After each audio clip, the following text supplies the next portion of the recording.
Okay, Chris. By the time you get this video, I hope that you've been asleep and that you were able to get some rest. I hope that this video will just be for purely entertainment purposes only. And I'm in the kitchen right now because we just came home, and I don't want the guinea pigs thinking that we brought them a treat home from Walmart and them getting angry because they like to do that, and then they'll sabotage the video. Like, I record this video like 4 times a day, and every time it gets sabotaged. I'm just by myself right now, so maybe it'll work better now that I'm by myself. Okay, now I'm going to read you a Beatrix Parr story because I collected a whole lot of her books when I was younger, and they used to always make me feel nice, and I used to read them before I went to bed, and they would help me a lot. And I just love her so much. She's like one of my favorite authors. And let me see what am we going to get today. Okay, I'm going to read you the tale of the Flopsy Bunnies. The story was made in 1909. About this book, the tale of the Flopsy Bunnies plays on their visit to the world of Peter Rabbit and Benjamin Bunny. Both rabbits have now grown up. Benjamin has married Peter's sister Flopsy, and although still improvident and cheerful, has a large family to take care of. Beatrix Parr was well aware that her earlier books had created a huge demand for rabbit stories, and dedicated this one for all little friends of Mr. McGregor and Peter and Benjamin. Besides, she enjoyed painting rabbits and gardens too. When preparing the book in 1909, she was staying with her Uncle Fred and Aunt Harriet Burton at Gwynog. That's a hard word to say. Like, it's Gwynog.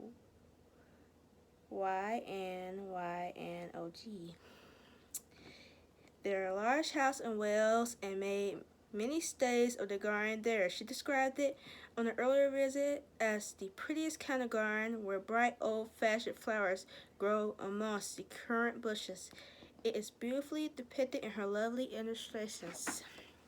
Now, if I pronounce stuff weird, I do have a speech impediment. I messed that up too, but I do have one. Also, I get nervous, and I'm trying not to make this awkward. So if I stumble on words in that I can't read, I'm very good at reading, but it's the fact that I'm just nervous. Since I was homeschooled, I never had to read something to people out loud, so I'm just stalling right now. Let me get to the story. It is said that the effect of eating too much lettuce is horrific. I have never felt sleepy after eating lettuce, but then again, I'm not a rabbit. They certainly have a very horrific effect upon the Flopsy Bunnies. When Benjamin Bunny grew up, he married his cousin Flopsy. Kinda sus. That's kinda suspect. I'm just gonna say that like that, but they're rabbits, so I guess it's cool. They had a large family, and they were very improvident and cheerful. I do not remember the separate names of their children. They were generally called the Flopsy Bunnies. As there was not always quite enough to eat, Benjamin used to borrow cabbages from Flossy's brother Peter Rabbit, who kept the nursery garden. Sometimes Peter Rabbit had no cabbages to spare. When this happened, the Flopsy Bunnies went across the field to a rubbish heap in a ditch outside Mr. McGregor's garden. Mr. McGregor's rubbish heap was a mixture. There were jam pots and paper bags and mounds of chopped grass from the mowing machine, which always tasted oily, and some raw vegetable marrows and an old boot or two. One day, oh joy, there was a quantity of overgrown lettuces which had shot into flower. The Flopsy Bunnies simply stuffed by lettuce. By degrees, one after another, they were overcome with slumber and lay down in the mown grass. Benjamin was not so much overcome as his children. Before going to sleep, he was sufficiently wide awake to put a paper bag over his head to keep off the flies. The little Flopsy Bunnies sucked delightfully in the warm sun. From the lawn beyond the garden came the distant crickety sound of the mowing machine. The blue balls buzzed about the wall, and a little old mouse peeked over the rubbish among the jam pots. I can tell you her name. She was called Thomasina Tittlemouse, a wood mouse with a long tail. She rustled across the paper bag and awakened Benjamin. The mouse apologized profusely and said that she knew Peter Rabbit. While she and Benjamin were talking, close under the wall, they heard a heavy tread above their head, and suddenly Mr. McGregor emptied out a sackful of lawn mowings right upon the top of the sleeping Flopsy Bunnies. Benjamin shrank down under his paper bag. The mouse hid in a jam pot. The little rabbit smiled sweetly in their sleep under the shower of grass. They did not wake because the lasses had been so sporadic. They dreamt that their mother Flossie was tucking them up in their hay bed. Mr. McGregor looked down after emptying his sack. He saw the furry little brown tips of ears sticking up through the lawn mowings. He stared at them for some time, presently a fly set on one of them, and they moved. Mr. McGregor climbed down onto the rubbish heap. 1, 2, 3, 4, 5, 6 little rabbits, he said as he dropped them into his sack. The Flossie bunnies dreamt that their mother was turning them over in their bed. They stirred a little in their sleep, but still did not wake up. Mr. McGregor tied up the sack and left it on the wall. He went to put away the mowing machine. While he was gone, Miss Flossie Bunny, who had remained at home, came across the field. She looked suspiciously at the sack and wondered, where was everybody? Then the mouse came out her jam pot, and Benjamin took the paper bag off his head, and they told the doleful tale. Benjamin and Flossie were in despair. They could not undo the strains, but Miss Tittlemouse was a resourceful person. She nibbled a hole in the bottom corner of the sack. The little rabbits were pulled out and pinched to wake them up. The parents stuffed the empty sack with 3 raw vegetable marrows, an old blacking brush, and 1 decayed turnip. They then all hid under a bush and watched for Mr. McGregor. Mr. McGregor came back, picked up the sack, and carried it off. He carried it hanging down, as it was rather heavy. The Flossie bunnies followed at a safe distance. They watched him go into his house, and they crept up to the window to listen. Mr. McGregor threw down the sack on the stone floor in a way that would have been extremely painful to the Flossie bunnies if they had happened to have been inside it. They could hear him dragging his chair on the flags and chuckle. 1, 2, 3, 4, 5, 6 little rabbits. And Mr. McGregor said Mr. McGregor, what's that? What have they been spoiling now? Said Mr. McGregor.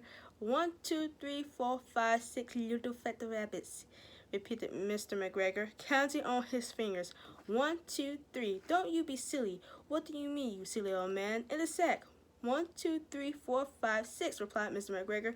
The youngest Flossie bunny got upon the windowsill. Mr. McGregor took a hold of the sack and felt it. She said she could feel 6, but they must be old rabbits because they were so hard and all different shapes, not fit to eat, but the skins could do fine to line my old cloak. Line your old cloak, shouted Mr. McGregor. I should sell them and buy myself some baccy. Rabbit tobacco. I should skin them and cut off their heads. Okay, this is getting real morbid real quick. Miss McGregor untied the sack and put her hand aside. When she felt the vegetables, she became very, very angry. She said that Mr. McGregor had done it on purpose, and Mr. McGregor was very angry too. One of the raw marrows came flying through the kitchen window and hit the youngest Flossie bunny. It was rather hurt. Then Benjamin and Flossie thought that it was time to go home.